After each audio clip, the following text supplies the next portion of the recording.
એક મા પોતાની બાળકીને લઈને નીકળે છે. રસ્તામાં બેફામ ડમ્પર ચાલક આવે છે અને પછી પળવારમાં બધું જ છીનવી લે છે.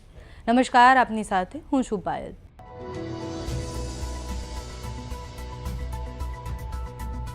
સુરતના ભેસ્તાન વિસ્તારમાં આજે એક એવો અકસ્માત બન્યો જે સાંભળીને પણ આપણી આંખો ભીની થઈ જાય. બેફામ ઝડપે દોડી રહેલા એક ડમ્પરે રસ્તા પર જઈ રહેલા મોપેડને અડફેટે લીધું.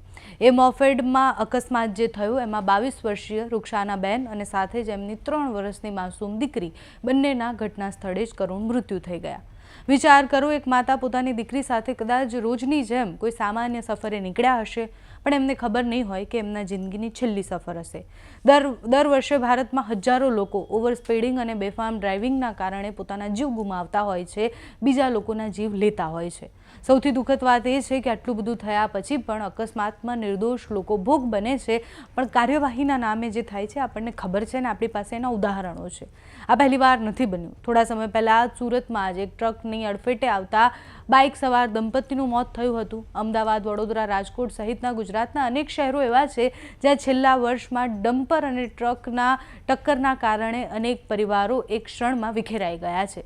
આપણી પાસે એવા અનેક ઉદાહરણ છે કે ઓવર સ્પીડિંગના કારણે અનેક લોકોના મૃત્યુ થયા હોય, જેમાં તથ્ય પટેલનો કાંડ હોય કે પછી એની પહેલાંની બનેલી ઘટના હોય. આપણને યાદ છે કે કેવી રીતના બેફામ ગાડી ચાલકો એ કંઈ પણ જોયા વગર ગાડી ચલાવે છે અને પછી નિર્દોષ લોકોના જીવ જાય છે.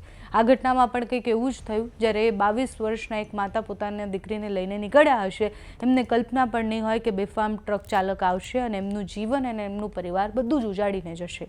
આવા લોકો સામે કાર્યવાહી એટલે થવી જોઈએ, કારણ કે આપણે એક અકસ્માત જોઈએ કે આજે 2ના મૃત્યુ થયા છે, દિવસમાં એવા 10 સમાચાર સામે આવે છે.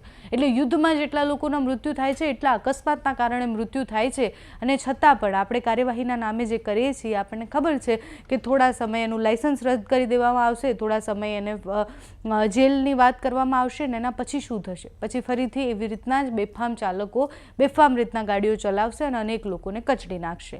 અત્યારે તો ત્યાંથી જે દ્રશ્ય સામે આવ્યા છે તેના પર કરીએ નજર.